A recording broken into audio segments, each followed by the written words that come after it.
Fala pessoal, sejam bem-vindos ao episódio dessa semana do Perguntando Teologia. Meu nome é Rafael Ladeia e hoje eu tô aqui com um convidado muito especial. Um convidado que inclusive já participou de um episódio nosso, o episódio de número 58, que ele fala sobre como nós podemos conhecer a Deus através da oração. E o convidado é David Bango. O David é pastor na igreja Chácara Flora, em São Paulo, e ele é também autor. E, inclusive, hoje a gente vai tratar sobre um tema que está incluso em um dos livros do David, o livro Beleza e Cruz. E a pergunta que traz esse tema de hoje é a seguinte: como nós podemos enxergar beleza em um sacrifício tão doloroso como foi o de Jesus? Então eu deixo a palavra para você, David. Como que a gente pode enxergar essa beleza? Bom, essa pergunta ela é muito importante para entendermos o ponto central das Escrituras. Lutero dizia que se nós não entendermos a sabedoria da cruz, as Escrituras serão como que um livro trancado para nós, porque a cruz é a chave para entendê-la. Um teólogo norte-americano chamado Kevin Van Hooser disse que a cruz é o ponto de entrada no reino de Deus. Quando nós lemos o relato bíblico de Gênesis, de que tudo quanto Deus criou é bom, apesar do homem ter pecado contra o seu Criador, os atos redentores de Cristo e sua consumação na cruz é a grande evidência de que tudo que Deus fez e faz na história da humanidade é bem sucedida. Então a cruz vai ser o ponto exato dos contrastes mais criativo de Deus, da mais intensa dor à mais doce ternura, da mais violenta cena ao mais belo enredo, da mais vergonhosa morte à mais gloriosa vida. É por isso que o filósofo russo Dostoiévski disse que a beleza salvará o mundo. Essa beleza que salvará o mundo é nada mais que os méritos de Cristo na redenção. No cenário da criação, o autor de Gênesis registra um detalhe muito importante, quando disse: viu Deus que tudo que fizera era muito bom. Nós temos essa citação em Gênesis capítulo 1, versículo 31.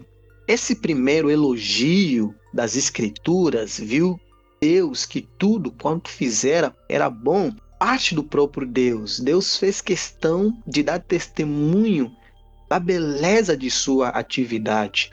Isso mostra que toda a ação de Deus, ela corresponde imediatamente com aquilo que ele projetou, com aquilo que ele executou, quanto à sua forma, quanto à sua estrutura, quanto à sua essência, quanto à sua adequação. A expressão viu Deus que tudo que criou era bom ou belo não informa apenas a respeito da beleza do objeto criado. Muito pelo contrário, informa a respeito da beleza do caráter de quem criou. A beleza do vaso de honra fala muito mais do caráter do oleiro do que do vaso em si. E é o que o Paulo vai nos dizer lá na carta de Romanos, capítulo 1, versículo 20, quando ele diz que na criação Deus revelou de maneira geral seus atributos invisíveis, seu eterno poder, sua natureza divina. Ou seja, nós só podemos conhecer de Deus aquilo que ele de fato tornou conhecido. E nesse cenário da criação, ele tornou conhecida a sua beleza. A beleza que temos ou que somos não é nossa, é toda de Deus. Salmos 19:1 mostra essa verdade num timbre poético, quando o salmista disse que os céus declaram a glória de Deus e o firmamento anuncia as obras de suas mãos. Ou seja, a natureza é uma interlocutora de Deus. A natureza não dá testemunho de si mesmo. Pelo contrário, a natureza é um grande refrão entoado com todos os timbres de maneira harmônica a respeito da beleza do Criador, a respeito da beleza beleza de Deus. Então, quando nós afirmamos que tudo quanto foi criado foi marcado pela beleza do Criador, na verdade, nós estamos dizendo que a criação é marcada pela beleza de Cristo.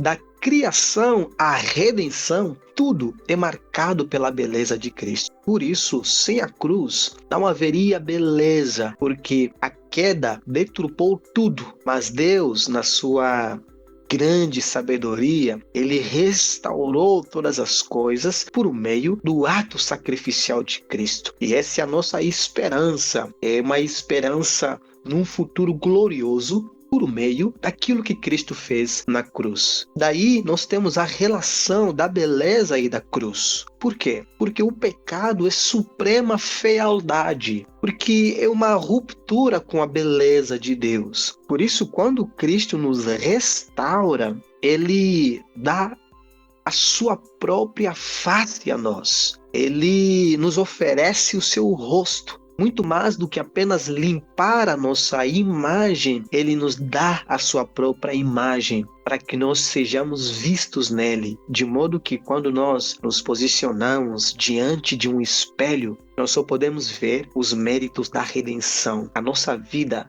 é tudo por causa dos méritos da redenção. Tudo que nós somos, tudo que nós temos, é por causa dos méritos de Cristo na redenção. A adoração da igreja também vai ser por causa dos méritos de Jesus. Por isso que a adoração da igreja, a adoração do povo de Deus, não poderia ser outra senão exibir os méritos da redenção em Cristo Jesus. Marco Rothko, um renomado pintor do expressionismo abstrato norte-americano, ele disse que ao pintar uma obra, você não fica fora da experiência da obra. É assim que se mostra ser íntimo e pessoal. Ao entrar no curso da história, nós entendemos que Deus se mostrou íntimo e pessoal para revelar os rastros mais profundos de sua beleza na pessoa de Jesus Cristo. Os rastros dessa beleza foram exibidos desde o drama da obediência total a Deus ao drama da morte e a morte de cruz. A beleza de Deus que nós perdemos por meio da nossa desobediência é achada na obediência de Cristo, revestida em nós